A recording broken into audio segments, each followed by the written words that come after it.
Welcome to Who is USA, the podcast that features people that help build the economy. Today, I've got someone who's very special that actually covers two different fields. One is in the wellness field, and the other is in fashion. And the two things come together in an amazing way. Meet Venus Adams. Venus is spelled with an I in there, so it is pronounced Venus. And be sure when you're looking for her that you put the I in there when you're looking for a website. Venus, tell us about the new website. We'll talk about that and then your history, how you got into the field and what else you're doing. Thank you so much for having me. I've been in the fashion industry for about 30 years. I started on the retail floor, merchandising in Oh, Chicago. I moved to New York, worked off Fifth Avenue, and then found myself back in what I really love, which is fashion. I've always wanted to create my own collection since I was about 5 or 6 years old. I started out making Barbie doll clothes and out of my old socks. And I would make Barbie had a lifestyle. I would create a lifestyle. And now I created a lifestyle brand at 5 for my Barbie dolls. And I came back to that and started creating first turbans, right? I made turbans like 13 years ago. And I started out with fabulous couture turbans and vintage and all types of fabrics for people. Then I stumbled upon the wellness sector, which is yoga. Kundalini yogis for years have covered their heads as a part of their yoga practice, which is supposed to make you more balanced when you're practicing. Something I originally knew nothing about, but I kept meeting these people in the fashion industry, and then they kept encouraging me to stop by the studio and show this product and make sure it's white. And I kind of ignored them for like a year. And eventually I did do it. As they say, the rest is history. One studio turned into 20 studios, turned into 50 studios. And before you know it, I was selling turbans all over the country and natural fiber cottons and neutral tones, all eco friendly. As that started to progress and we started to get more involved, I made scarves and then I made wraps. We tried bamboo clothing. You couldn't see through because people were rather modest. oh yeah. Leggings, they wanted, and I made short and tall, I think about 10 years ago, right? And so then we made color and we did emerald and we did blue and bamboo vegetable dye apparel for 2.5 years. And then I pivoted into loungewear apparel, which is now the Luxe Lounge collection, which basically evolved from me sitting on the mat and constantly rushing from yoga class, needing to go to a meeting.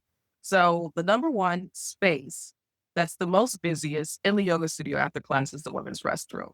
I hate leaving yoga class early. So I created this collection to put on top of your yoga apparel. So it's like Moo style dresses that easily slide on the top or like the jumpsuits you just slide in. And this thing called the meditation wrap, because I was always getting chilly in class. Your blood pressure drops. It changes after you've been practicing and then you sit, right? You get chilly. So, or you could just wrap it and throw it on and nice little pair of shoes and you're ready for the day. So I kind of created a concept from the mat out into the world, into your lifestyle. And now I guess fast forwarding my another 3 or 4 years because we were preparing to launch that collection when COVID hit. And so we never did a proper launch. But what I did is I just sold the dresses. We sold masks, and dresses, and turbans that coordinated. It was fun for everyone to have. And so now, go ahead. Oh, it sounds like the loungewear was so fashionable that the women felt extremely comfortable with it. You solved a problem you had, and there was a demand for it. That even goes back to the scarves and all of that as well. You seem to have landed on your feet with fashion, coming up with the right idea. That just impresses the heck out of me. Did you get into yoga itself, like Kundalini and matching yoga and meditation together? What was the reason behind that? Because I think there's a history of how you got into pulling together what soul care means. It's a Exactly. I was not a yoga practitioner, but I was making these turbans for ah, the yoga work.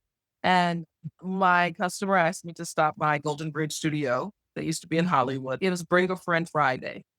And I came, she's okay. like, please make sure you bring the turbans because someone had run out of the style and they wanted this particular color and style. She's like, bring up all my friends, just come and have lunch and turbans and put them all on the table. And we did that. And I went to this class and I had so much fun. And I really felt amazing. So after that, I was like, oh, maybe it's not so bad. And then someone DM'd me and was like, there's this yoga teacher that's starting this studio in Venice Beach. You should go check it out and get your turbans. And that's kind of how my whole business launched in the yoga community is word of mouth. I really never formally did any marketing. All my customers would tell me their friend is opening a studio or this is happening. And that's how I sold the product. I then went to Rama and Venice Beach, met up with everyone and sold some turbans. And I started going there on a regular basis because the teacher was like, do you? I was like, no, I don't practice yoga. She's like, well, what are you going to do? I was like, I'll volunteer here at the studio. She was like, and do what? And I was like, serve tea after class. And she's like, we don't need you to serve tea. So I started practicing and she's like, I want you to start coming every day. I think you'll really enjoy it. And she was like, I think this is your path. I was like, oh, what is that? I don't have a path. I think something about it. She's like a part of your destiny. I think that you made this product. It fits us. We love it. I think this is where you're supposed to be. So I started going to class. And she says, if you don't like it, quit. Don't just a try. But if you don't like it, don't come again. It's the first thing I've ever done that I didn't research, just to be honest with you, because I usually research everything. Like, what are they singing? What are they It's been a talking? trust, a little bit of trust there, the person that was inviting you, and she made it where you're not making a commitment. You either love it or you don't. It's okay, but try it. I think that was a great way to introduce you to it. The word of mouth was everything for you. Word of mouth was everything. The- The beauty of this community was just profound to me. It's something I'd never experienced. People will call me and ask, can I take the turbans to the festival? I didn't know what the festival was at the time. I was like, oh, sure. I remember dropping off a suitcase full of product at a lady's doorstep, and she said I had to leave it there. I remember the person I was dating at the time, he was like, do you know this person? I was like, no, but she's a part of those yoga people, and it's fine. They're wonderful. I Gosh, left them, and she sold all of them. And also, did you take your couple of free ones? Oh, yes. And she was pleased with that. So it was the love and the support of the Kundalini community. They liked the product so much. It was something of quality. When they found out it was from me, they were very happy and pleased and would share their feedback. It formed this community, these relationships, friendships of some people I still talk to now. That just was just a miraculous thing in my life or shift. I was going to class every day, selling turbans out the trunk of my car because they're always like, do you have a different color in the trunk? Because I manufacture them as well. Everything is manufactured in downtown Los Angeles. So it's like made in the USA, made in Los Angeles. So they're always like, did you brand different color? Because we need a different color next week. And the people told me sometimes you carry it in your trunk. Oh, you're like, top the trunk open. I'm like, okay, look at the bag, see if there's one for you. But just like the warmth, the love, the support, and the authenticity and the capacity to be so transparent with me about like they loved it, they wanted it, they welcomed it, they shared it with other colleagues. It lended itself not only to that, but to retreats, to festivals. Then I decided that I wanted people to know who I was because originally very few people knew who I was. My right? face wasn't on the site. So I made a decision that the next year I'm going to go to these festivals, see what is this stuff all about. And I did, and the business grew. Yeah. That's a fantastic story. What gets me is the fact that you didn't have to invest in a storefront. You were able to meet people and that had a culture and a way of doing things that was a real community. You found the community and now you had a mobile store basically out of the trunk and you made money with it and did great with it and just kept building on that. That's a fantastic way to bootstrap a business and get it up and running and actually put it all in the product and your creativity. I love that. Now, you really did get into meditation and yoga. There was a point in your life where actually that kind of saved you. Can you tell us a little bit about what happened there and how that came about and how that door that opened actually healed your soul later? Oh, absolutely. First of all, I realized after the first 2 or 3 days of practicing yoga that it was working. that it was the zen that kept me coming back. It was also the expansion and the clarity of what I'm doing today, how I'm navigating things. And it's something I started to integrate into my business, whether it was the mantras or the breathing techniques. They were all a part of what I did every day. Once COVID started, I had already signed up for yoga teacher training. And so that was kind of odd because they had never taught the training online. And I was off to Ojai for yoga teacher training. So that was quite the experience in itself. It was supposed to be something away, private and sacred on these weekends that turned into like 2 weekends there, and the rest is in your house. And we're not together. We end up not seeing each other again until the last day where we can't invite anyone to our graduation and it's just us. But needless to say, a beautiful experience. And I learned so much. People always say that the training is transforming, right? It absolutely is in ways that you just really can't express because what you learn is so personal.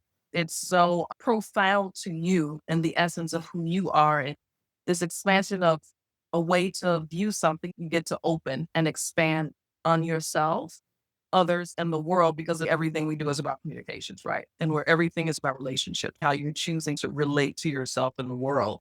A few months after my training, grandmother passed away, and then my partner, and it ended up being 7 people in the course of that year. Very close people to me, my yoga Very team. close. My friend would say central figures in your life. That changed me. Of course, it would change anyone. My partner was my best friend and was my first yoga student because we couldn't go out to the studios for practicums. We have to come to the living room. I have to teach you the set. And he would just be like, okay, fine, I'll do it. And the person that encouraged me to do the teacher training would challenge and ask me every week, why aren't you doing the teacher training? I'd be like, I don't have time. So in that process of just losing those people, my loved ones, my home, my life, everything kind of went upside down.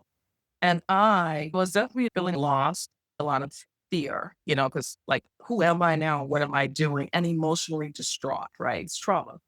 My customers were amazing. My friends were outstanding.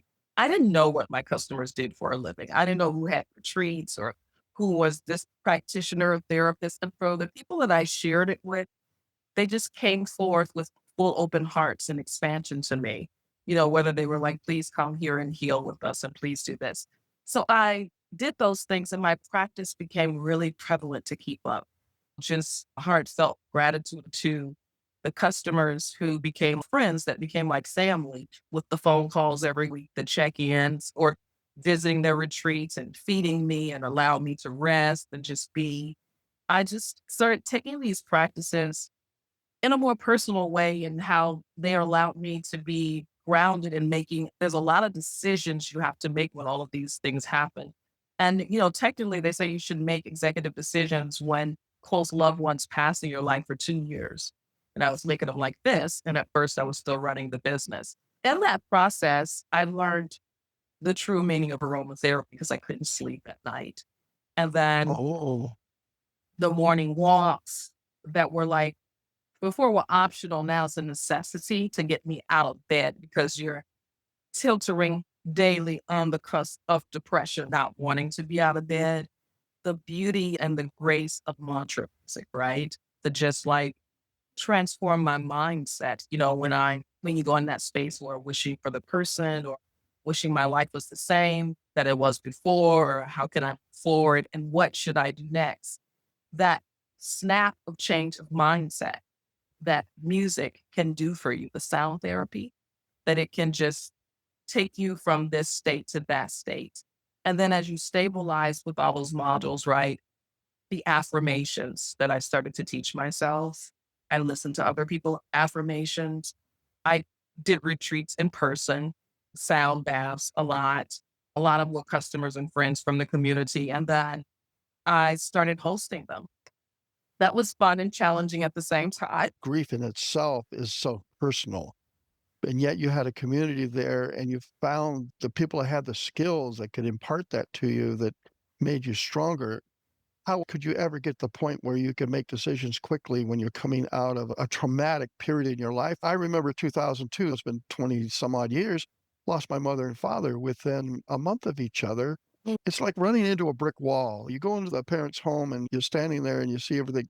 I have a question I want to ask you about meditation, about the mantras and everything that's involved with it. Do you feel it actually helps center you within your own intuition? The ability to see intuitively make those decisions quickly. Is there something to do with intuition that you think might have been an improvement in your life? I was wondering if that was part of what you got out of it. I would say absolutely. First of all, it's the grounding. So one of the things that happens quite often is balancing in meditation. The distractions you may be having bring Mhm. you to your center, right? And your Uh, center, your heart center is your intuition. That's your inner self, right? The other thing is it allows clearance. So when your subconscious is arriving into your consciousness, you're at one with yourself and your center. So you would be more than clear about making decisions. Like you intuitively, you feel it. And that's your inner voice speaking to you. We've been conditioned in life from our household that we grew up in to yeah, society norms and all of this conditioning that has taken us far away from ourselves, your inner self, your intuitive self, that you're right. confused about most decisions that you're making a lot of times because you're trying to make what is right based upon what you're taught is right, not what feels right within you. That's a great way of saying that.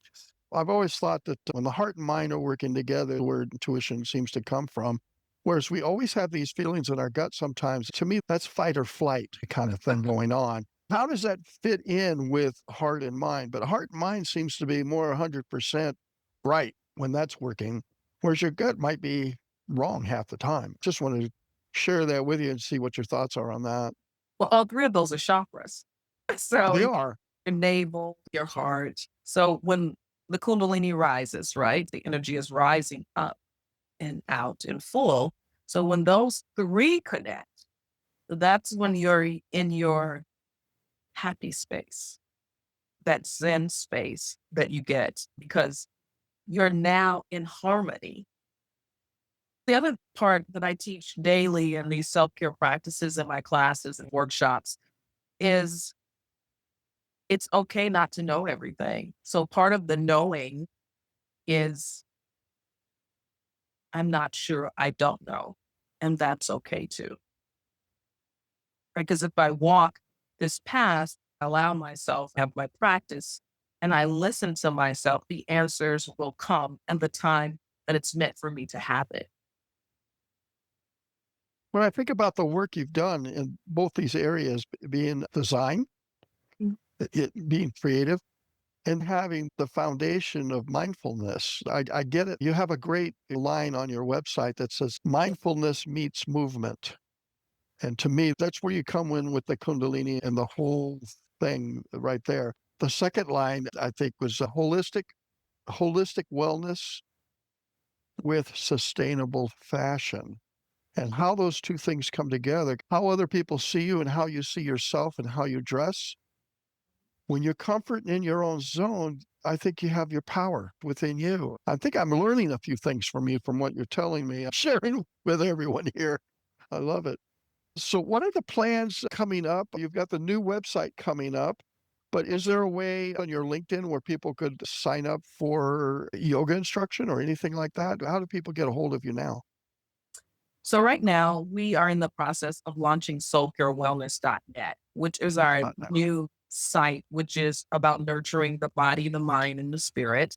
We believe that self-care is self-love, and it's an introduction to teachings and classes, workshops, and retreats where we are teaching you in class practices that you can integrate into your daily life. Because oftentimes we go to class and we go on vacation and we go to the retreat and we go, wow. And we have these amazing times and we do all the things that we say we don't have time to do at home. Right. Mhm. And then it's over. It's like the Big Bang Theory.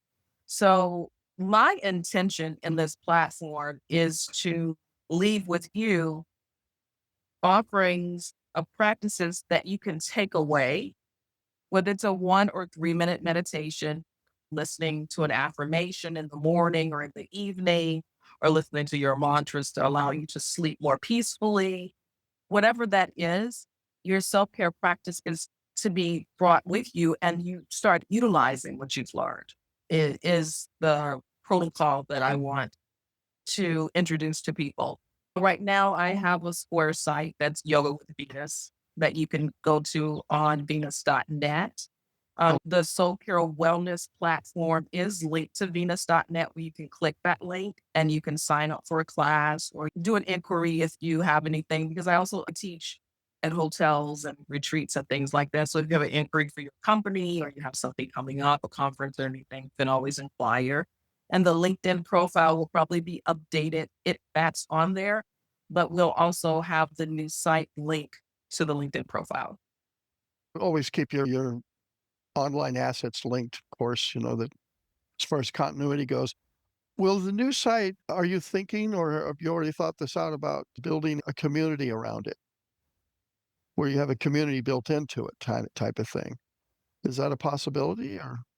Yes. So there's some things that have been already taking place before the site, which was like the weekly free meditation group, Soul Care Mondays we were doing. And Yeah. other thing was the Soul Women Circles we were doing. We are building community for men and women to unite on the platform. There will be activities where I'll be teaching weekly, and our weekly and monthly offerings will be different. We'll have day retreats and then we'll have the online communities for people, the groups. So if you can't attend things in person, we can do online and you feel like you're still a part of it. We'll do bundles, which are similar to subscriptions, but the boxes where the clothing will still be offered along with the yoga, along with the meditation. But there'll also be offerings where you can choose from your daily affirmation that still come to you in an email. We just decided to add soul care style, which that was like a big thing I wasn't thinking I was going to do. And so soul care style is all about becoming beautiful from the inside out, the expression of your beauty from the inside out. Oh, so this is really finding self in clothing, how you carry yourself, where your center is, and how you can improve where you're coming from and understand people because you're in the right space. Wow, that's fantastic. That's fantastic. We will put links into the description for everyone so they can find you and get to know you. This has been exciting. One thing I did see you do in the past is, I don't think it was too long ago, but you did a retreat. It looked like a fun event, at least from the pictures I saw on the site. Retreats are amazing. First of all, whether I'm just attending or I think I did a few in Ojai where I participated, taught class for the day, or just being there. I love retreats, so I have been very focused on curating these day retreats. It's like a really, really big thing for me because I think even one day in your life where you're allowed to just come and decompress and just, you're not on Right. schedule. You can eat, commune with people, have a little meditation, and just sit down and relax and be in a nice, relaxing environment. I think it's a mental break from our everyday lives because we're so on these schedules and overly committing ourselves and all this pressure we put on ourselves to do all this stuff that may not ever get done by one person. Community happens in retreats, right? It does. People break bread together, and that's an amazing experiential type of thing. People will always remember the feeling of what they got out of there. They might not remember everything they did, but the feeling will always stay. And if you've taught them a few techniques to keep building on themselves, wow. This has been exciting. I love this. I can't wait for other people to learn more about you and what you're doing.